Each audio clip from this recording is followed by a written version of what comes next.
This program is about unsolved mysteries.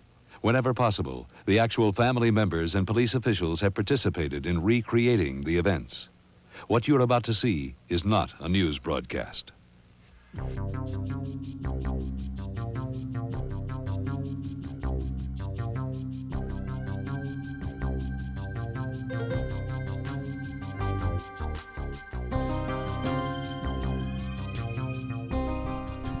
Welcome to Spooky Ass Shit. I am your host, Eric Dwinells, and tonight is that I have had a guest in studio since the very beginning of March, I believe.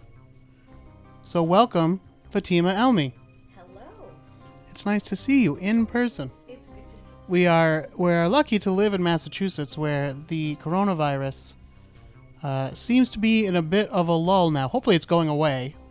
But I don't want to sound too optimistic because I know that's certainly not the case for most of the country. But we're one of the states that saw a drop and people are wearing their masks and washing their hands. And so far, we have, what's it called there? Flatten the curve. Yeah. So hopefully that continues. So we're allowed to do things like this, get together again. But it's nice to have a real live person here for the first time in a long time. It is good to be here. Good.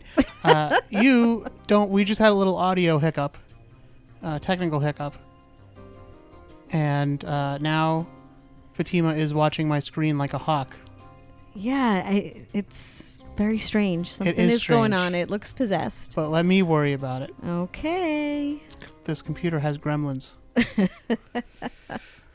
But we're not going to talk about gremlins tonight. We are going to talk about the all-new Netflix Presents Unsolved Mysteries. Woo. Just premiered the other day. That's right. And we have watched most of the episodes together now. Yeah. And I've got a lot of thoughts and feelings. I know you've got some. We're going to talk about all that stuff. And, of course, we can't help but compare it to the original, so we're going to talk about that. Mm-hmm. But before we do, I want to remind everybody about the website spookyas.com or spookyasshit.com. They both take you to the same place, and that is the show's blog page. From there, you can listen to each and every episode, including the ones no longer available on your favorite streaming service. You can also find links to our social media. We are at SpookyAssShit on Instagram, and you can find us on Facebook at facebook.com/spookyas. And when you're there, you can join the Spookaroos, our secret closed group for like-minded individuals who can share all their thoughts and opinions about unsolved mysteries without the weight of public judgment upon them.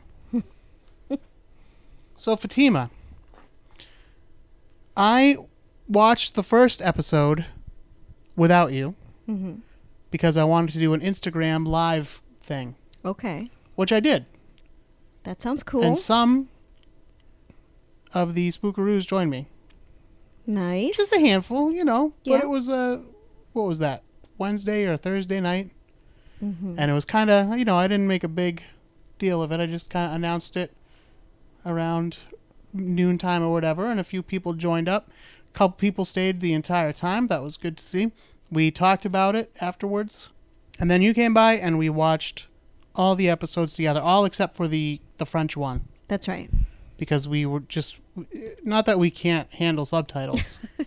I can handle subtitles. But I just didn't want to read at that particular moment. Right, yeah. And it's not that we're not going to watch it. We're going to watch it. Oh, yeah, we're going to watch it. Yeah. Maybe even after we finish recording this. But That's right. anyway, we got enough to get the gist of the show. I mean, we watched 5 out of 6 episodes. Yeah. Yeah. But I'm glad you could be here, Fatima, because we've done 2 episodes on Unsolved Mysteries so far. Mm-hmm. One kind of covering the creation of the show and the different incarnations. The good one with Robert Stack. The best one. And then the way less good one, through no fault of his own. Right. Just terribly miscast, and poor situation with him being in the command center or whatever with Dennis Farina. Yeah. And now we're going to talk about this new version. So, I said when I started the Instagram Live, I said, listen, folks, I'm excited to watch this new Unsolved Mysteries, but on the other hand, I'm trying to like temper my excitement because there's no way it's going to be the Unsolved Mysteries of old. Right. No Well, way. we knew that, but I was hoping. But there's no Robert Stack, so you obviously, True. we're not going to get that. You're missing that big part. Right. Yeah. But maybe they'll find someone that could be like a new Robert Stack, like his own version of a Robert Stack. Not like Dennis Farina. Again, I'm not blaming Dennis Farina because he just did the job that he was hired for. I'm blaming the people that hired him because he wasn't the guy for the job. Dennis Farina is like your funny, charming uncle. He's not like out solving mysteries. No. In a trench coat. And he didn't have a trench coat. No, and he wasn't out either. He was just walking around a command center. Yeah. So, so that version wasn't Unsolved Mysteries, and so this one I was a little weary about. But I purposely didn't read anything about what the new one was going to be, or I saw the trailer, but that was it. Yeah. So I was excited to watch this. All I knew was that they changed the logo from like white and blue and pinkish to red. Okay. So that's basically it. So I put it on, and it starts with a cold open now. And I was like, oh, okay. I was like, I wonder if they're going to do that for each story. Mm-hmm. Little did I know. This new Unsolved Mysteries is not a bunch of stories all in one episode. It's one long-form story. Right. And that's it. Yeah. But the whole time I was like questioning it. It wasn't until like the 30, 40 minute mark where I was like, we're not getting other stories, are we? No, this is it. Yeah. And also, no host. Right. Which I can understand because Robert Stack, like we said, if you're someone who grew up with Unsolved Mysteries and you're expecting that, or I mean, that's what you think of when you think of Unsolved Mysteries, there's no way you're not going to be disappointed by whoever it is, no matter how good they are. But on the other hand, they can't make it a new show with just the old fans in mind. Right. What about, are you going to talk about the opening, like the starting? Yeah, what do you have to say about it? Well, they paid homage to Robert Stack. Yes, they did. Well, first of all, let's talk about the music in the opening. Yeah.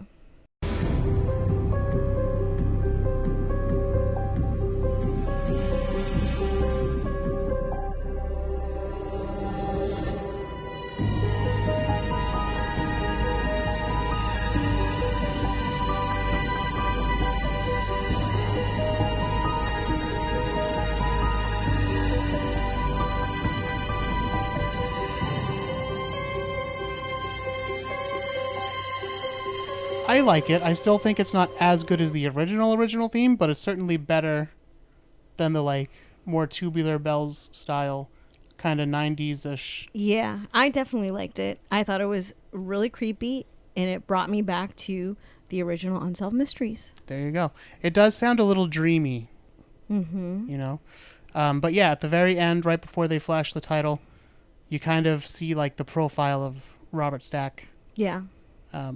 He kind of looks like Abe Lincoln too, though.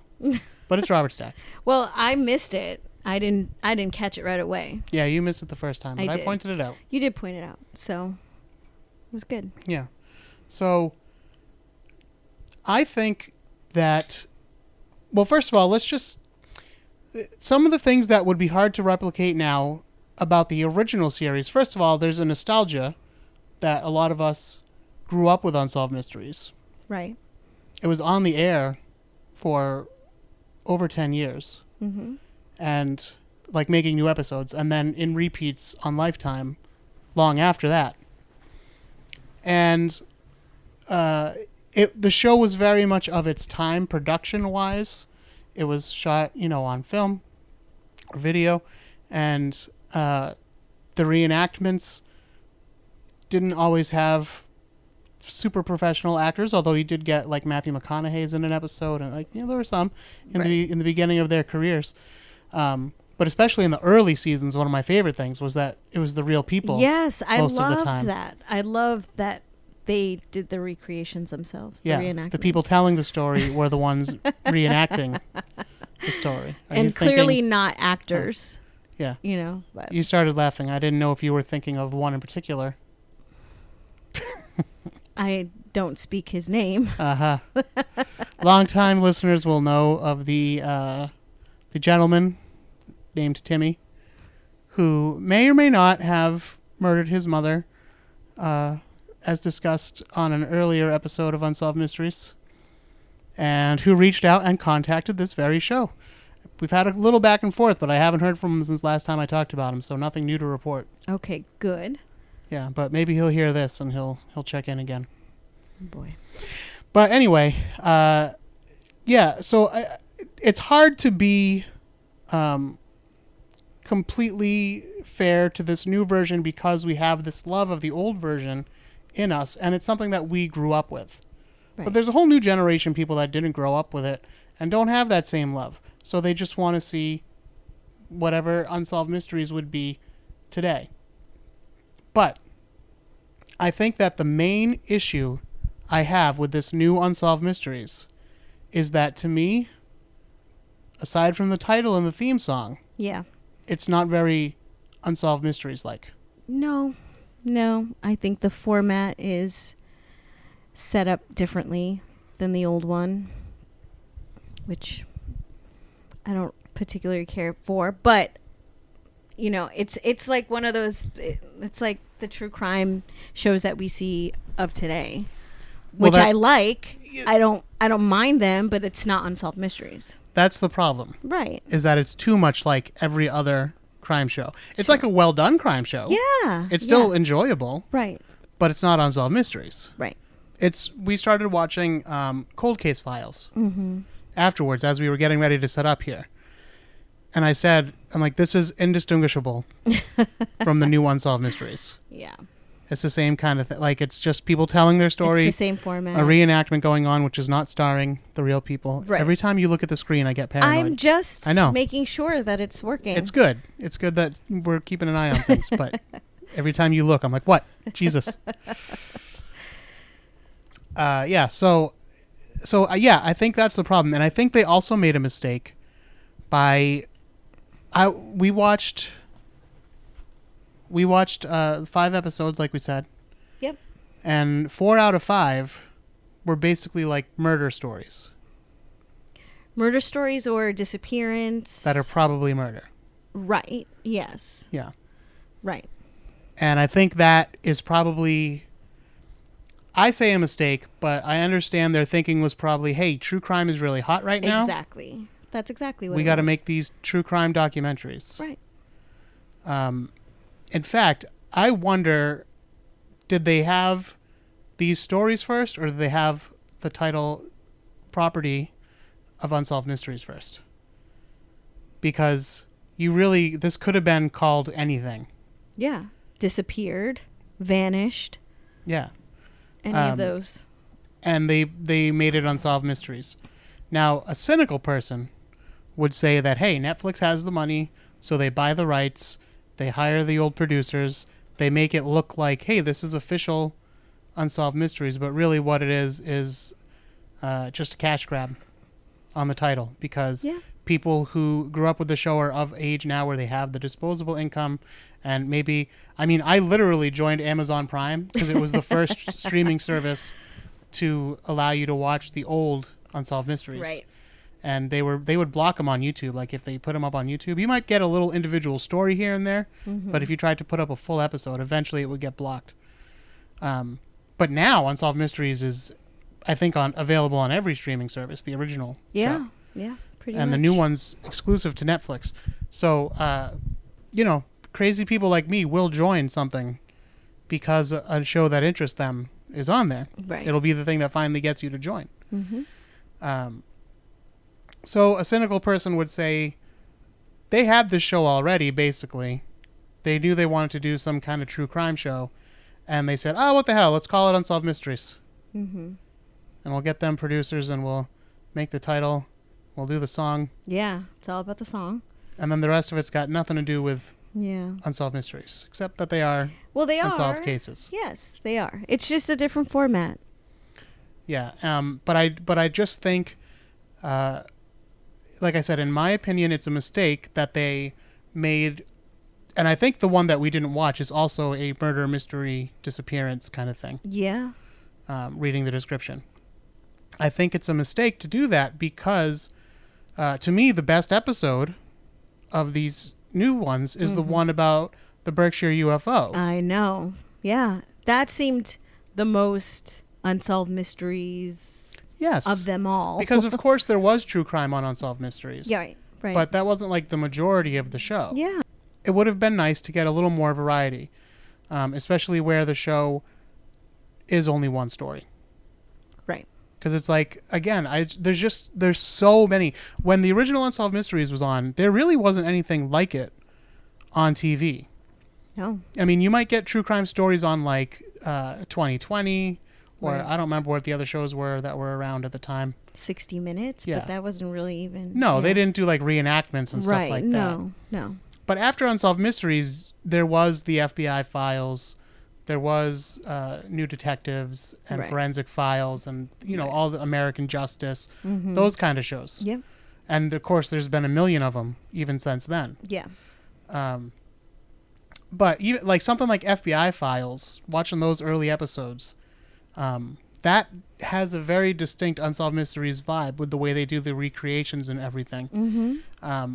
So things that came after it, definitely picked up on things that Unsolved Mysteries had done. Yeah. And of course, there's also been a lot of paranormal shows since then, which there had been before Unsolved Mysteries. There was In Search Of and, things like that. But Unsolved Mysteries was the first one where like you tune in and you didn't really know what you were going to get until Stack Attack told you It was a mixed bag. in the beginning of the show, like, we're going to talk about this murder, we're going to talk about this Bigfoot, and we're going to talk about these lost loves that have been reunited. And I was like, oh, all right. Yeah. And that was something else that I liked about it was Right. I might not care about the lost loves, Right. but I cared about Bigfoot. Mm-hmm. So I'm going to sit and watch, and I'll bear the 10 minutes about the story I don't want to hear to get to the stories I do want to hear. Mm-hmm. This new one, the stories are all good. And first of all, I feel a little bad calling them stories because these are true stories of real people out in the world. Right. Yeah. However, we're discussing it now as a Netflix show that we are watching to be entertained in some form by, Right. which is another kind of fucked up thing that we can talk about on another show about why we consider this entertainment. But that's a whole nother topic for another day. It sure is. So, as an entertainment, how does especially the first episode, stack up? Well, I felt that maybe it was because I was waiting to see what the other stories were going to be, because I didn't know that there weren't going to be other stories. Mm-hmm. But I was like, this seems like it's moving really slow. Right. And it didn't really get interesting until they started talking about the note behind the desk. Yeah. And the mystery phone call, which so the first story was about a guy who his wife went out of town for business, and he was at the house with a house guest that they had, a friend of theirs, and the house guest said, "Oh, I don't know, he got a phone call last night, and he like ran out of the house, and he was not seen again alive." Mm-hmm.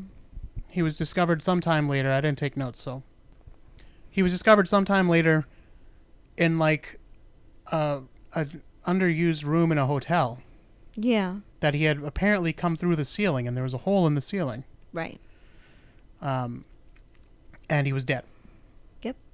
And so the question is like, who did it? Why'd they do it? How could they have done it?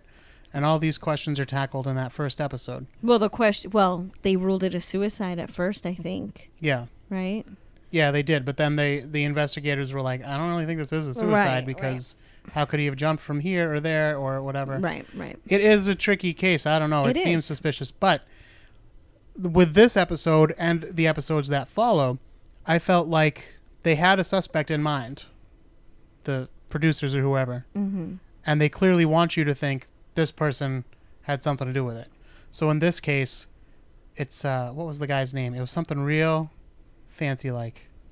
Oh, Porter something. Yeah, it was like, Chesterfield. yeah, it's something, it's Porter something. Yeah. Yeah. But he was like this like fancy financial guy.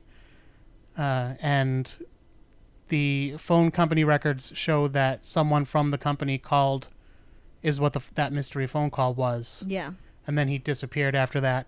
And they think he might have been writing a story about, I don't know if it was embezzlement or whatever. I, again, didn't take notes, but Right. Some misuse of the money. Right. Or they were lying about stocks or something. So and so maybe that's what had something to do with his death. And that's definitely the way they make it seem on the show. Yeah. And of course, Porter, whoever, refused to be interviewed. Right. For the show. Right. So yeah, and I just feel like all the episodes about the murder disappearance thing have a suspect in mind. And they're like, this is Unsolved Mysteries, but not really. Like, maybe we can figure this out, guys. Oh, okay. You don't feel that way? I don't know. I don't think so. Maybe you're just not as easily led as I am. I guess not. Jumping to conclusions. Or maybe you just haven't watched enough true crime shows to know right away who did it. Yeah, no, I think that I guess they probably really wanted to make these out to be unsolved mysteries, and we don't know who did this or what happened or, whatever the case may be. Yeah, and like technically they're unsolved, but they're not really unsolved. But if they weren't really unsolved... I mean, most of the stories, like I said, you're like, yeah. All right. Well, like the last one was the one about the mom. Yeah, right. Oh, the mom that... Yeah. The mom that most likely killed her husband and then killed her daughter, apparently. Right, so that the daughter wouldn't rat her out. But she did say, she had ratted her out to somebody else, to a family member, and to the previous husband, who was the brother of this third husband or whatever. That was a story. Yeah, that was a story. Yeah. So, my hope is that going forward, Netflix does more of a mix. It's not that I only want paranormal stories. No. There definitely should be a mix because, there's so many true crime stories already out there, shows. We do need a little bit more of the other stuff. And I liked how Unsolved Mysteries had updates. So these are all brand new. So I know, but I don't know if they're going to bring that or maybe we'll see.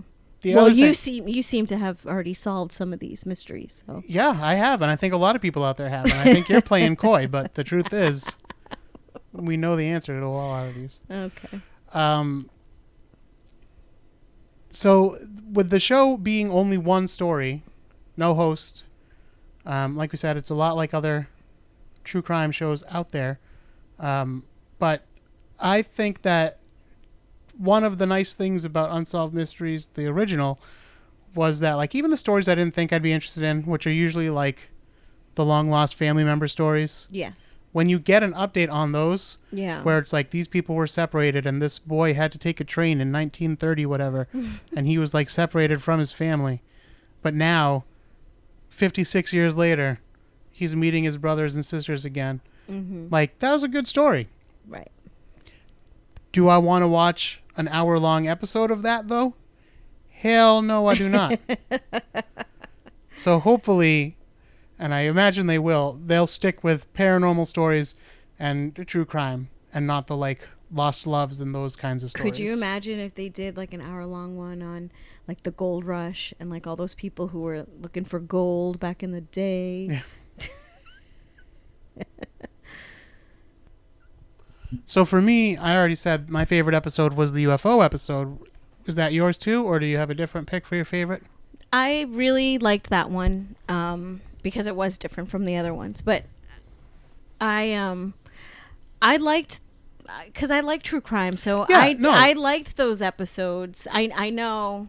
I liked them too. I thought they were worth watching and good episodes. And well done. I thought they were very well done. Right. They seemed like a fancier version of a true crime show. Any true crime show. Anyone that's on. There's a million of them. Yeah. Take your pick. That is the issue that I have. Right. Yeah. So, yeah. So let's talk about the UFO one because it is the most unique. It's the Berkshire UFO. Yeah. Right here in Massachusetts. Not too far away from where we sit right this moment. Right. We'll have to go out there sometime. It'll Absolutely. be one of our adventures. Yeah. And it's an interesting story because I'd never heard of it. And it seems like it was something that happened back in, what was it, 69? Yeah, 1969. And a lot of people noticed it, but nobody talked about it. I know. It was so bizarre.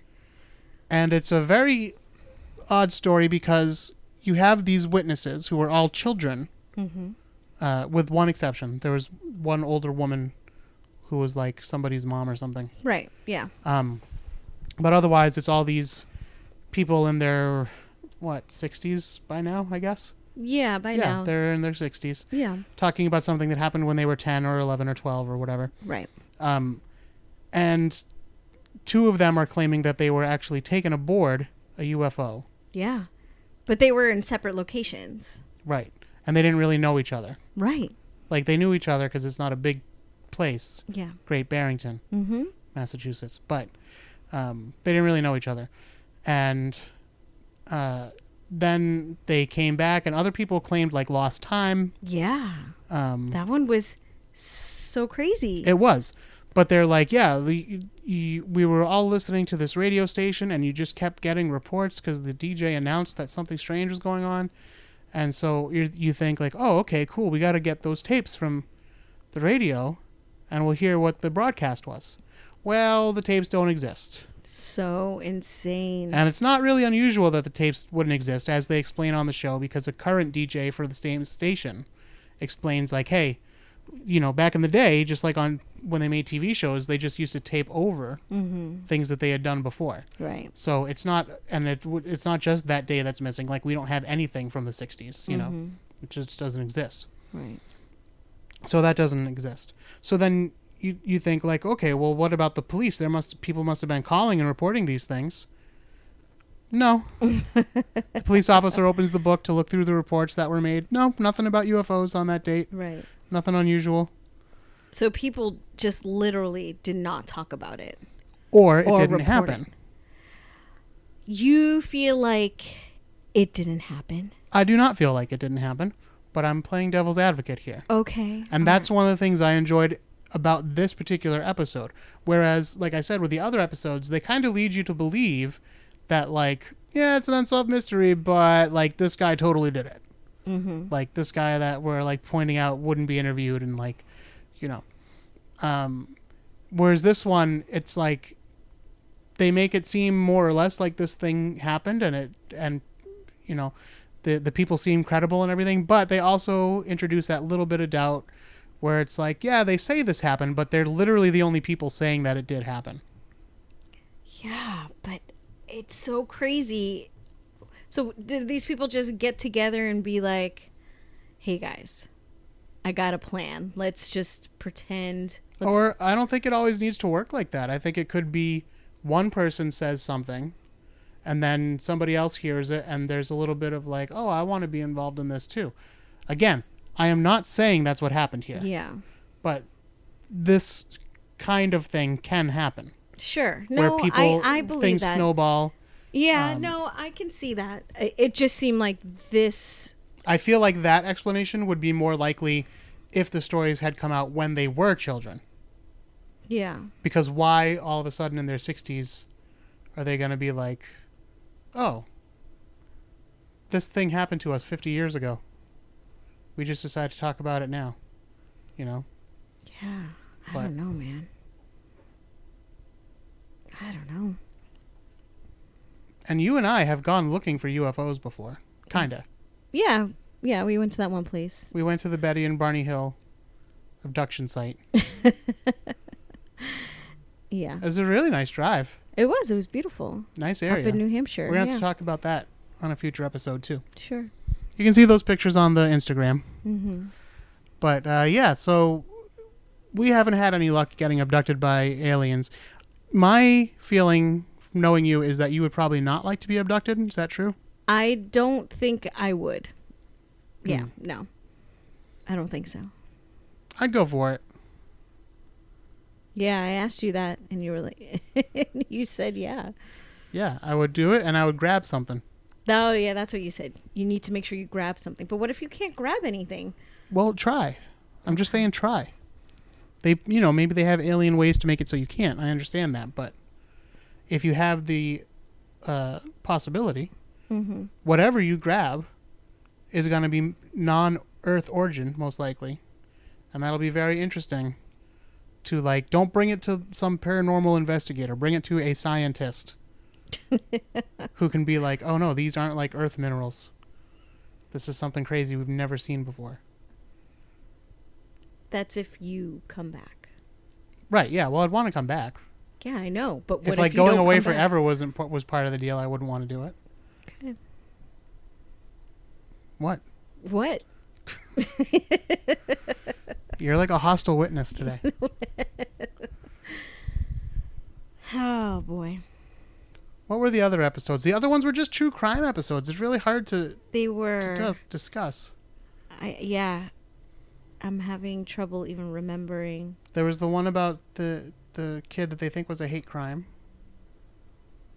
Oh, yes. Yep. Oh, yeah. That was a sad one. He went to the party. Yeah. Right. Those ones always weird me out a bit because I don't know. I don't think I've even talked with you about this because he wasn't like a friend of mine, but a kid that I went to high school with was shot to death. Really? Yeah, at a party. Oh, no. It was after high school, but it was a place that he owned. He got in a fight with some people that came to the party. They weren't like invited guests, but they like knew somebody else there. And I guess they were like going through the house and like stealing CDs. So they like kicked him out, but they came back later with the guns and shot him. Oh my God. Yeah. Yep. So anytime I hear about like people getting shot like at a party and stuff, I always think of that. Yeah. And like I said, he wasn't like a buddy of mine or anything, but I knew him, you know, and I know a lot of people and I know his sister and so I was sad. Yeah. But, yeah, so yeah, I don't know. It's just not Unsolved Mysteries.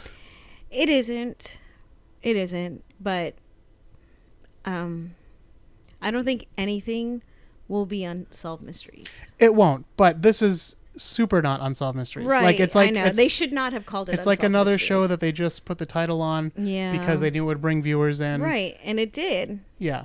And it's not a bad show. Again, No, I want to keep saying that. Like, I'm not saying don't watch it. Right. It's a good show. Yeah. It's just not Unsolved Mysteries. No. They took away everything about it that would make it Unsolved Mysteries. Except for the theme song. The theme song, yeah. That's it. Right. Yeah. So do you think that there are going to be more episodes? Yeah, I bet. Yeah? If they bought the rights to the name, they're going to use it. Right.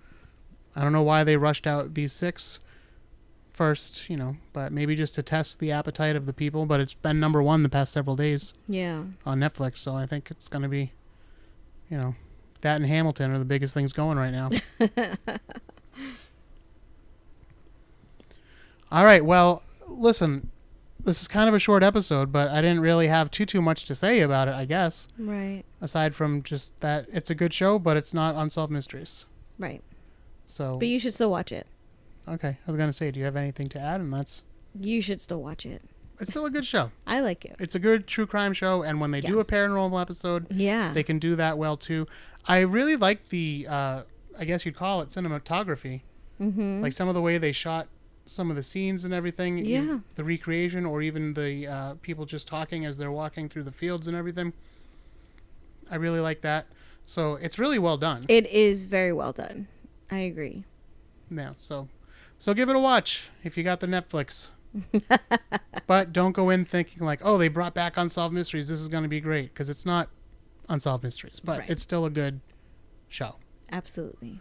All right, well, I want to remind everyone again about the website spookyasshit or spookyas.com, and of course, please share the show, rate, subscribe, and review on iTunes or wherever you happen to listen from. And those kindly worded reviews go a long way. I really appreciate them. And it helps to keep things going around here. Next week, of course, will be a remix episode. I haven't looked at it yet, so I'm not sure which one it's going to be, but all those classic episodes are good, and I skip over the ones that I didn't think were that good. Yeah. So you're only getting the gold stuff. The good stuff. Yeah. All right. Thank you, Fatima, for being here. Thank you for having me. Go watch the old Unsolved Mysteries to get your fix of that. They can never take that away from us now that they've put it out there. But you can watch the new Unsolved Mysteries too if you want to try something different. That's still good in its own way. Until next time, don't be afraid.